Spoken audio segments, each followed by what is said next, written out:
This top-secret U.S. Air Force analysis on UFOs was created in 1948 but was ordered to be destroyed in 1950. But thankfully, at least one declassified copy of this report made it into the hands of UFO researchers, including John Greenwald. This report, titled Analysis of Flying Object Incidents in the United States, was a joint effort between the Air Force's Directorate of Intelligence and the Office of Naval Intelligence. And from now on, I'm simply going to refer to it as Report 203. But this report wasn't even the only analysis that the US government performed on UFOs in 1948. And we know that's the case thanks to Edward Ruppelt, the former director of Project Grudge and Project Blue Book, because he informed the public that at that same time, the Air Technical Intelligence Center was also busy creating a report called the Estimate of the Situation. And in that report, the situation was the UFOs, and the estimate was that they were interplanetary. But unlike the estimate of the situation, when you dig into the details of Report 203, it becomes obvious that the authors of that report assumed that the origins of UFOs came from a more earthly source, the USSR. But what I think is even more interesting is that it's probably reasonable to assume that both of these reports utilize the same set of data to come to completely different conclusions.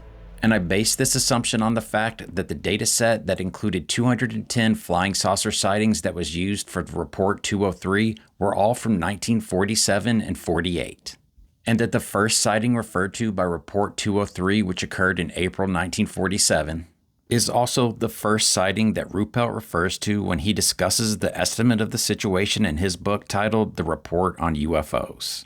So ask yourself, how can two teams of investigators use the same set of data to come to two completely different conclusions on the origins of UFOs? Well, we might just find the answer to that question by looking back at the 1947 Twining memo. Yes, the very same memo in which Lieutenant General Nathan Twining stated that it is the opinion of the Air Materiel Command that the phenomenon is something real and not visionary or fictitious. Twining then went on to recommend that the Army Air Force issue a directive for a detailed study of the phenomenon. This resulted in the creation of Project Sign, which was the forerunner to Project Grudge as well as Project Blue Book. And according to Ruppelt, Twining was confident that within a few months they would have an answer to the question, what are UFOs? And the only problem that confronted Twining's organization was, were the UFOs of Russian or interplanetary origin? In order to answer that question, I speculate that a red team and a blue team were created and given the same set of UFO data to review.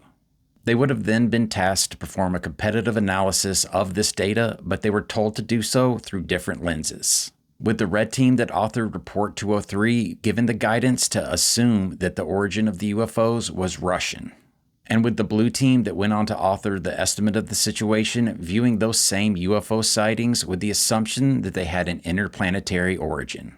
Now, if this type of UFO investigation tactic sounds familiar to you, it should, because it's very similar to the approach that Aero is currently using. We take that package of data in that case, and I have set up two teams. Think of this as a red team, blue team, or a competitive analysis. We give that package to both teams.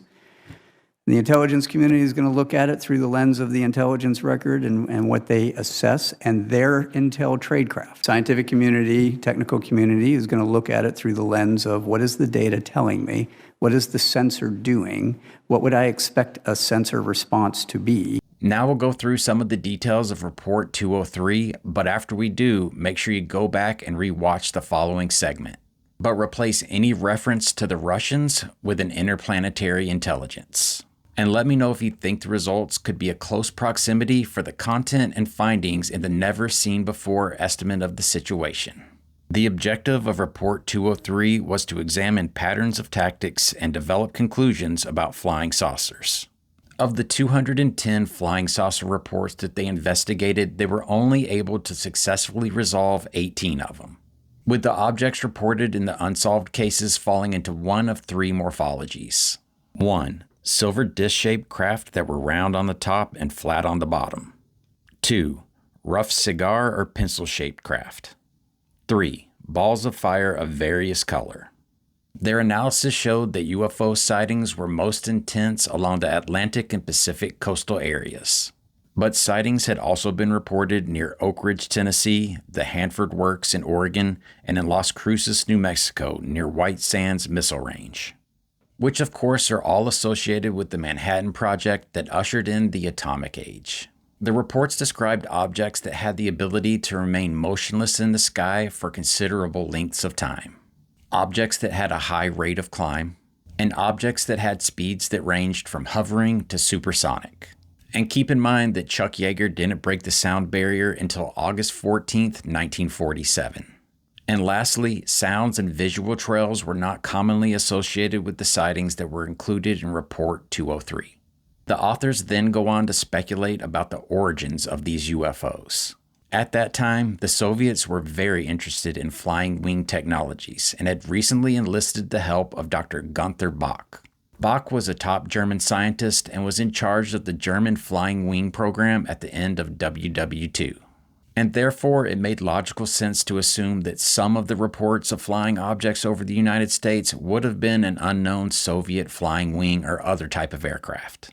However, based on the performance characteristics of the UFOs that were reported, for this to be true, Russia would have had to have developed a breakthrough in technology or discovered a scientific shortcut to not only overtake but surpass any operational airborne devices that were in the United States inventory.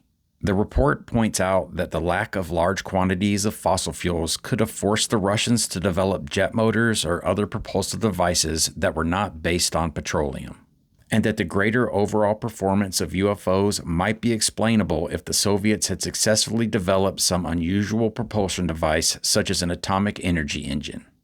Report 203 then goes on to speculate on the possible reasons for the use of Soviet unconventional aircraft over the United States, including A. To negate U.S. confidence in atomic bombs as the most advanced and decisive weapon.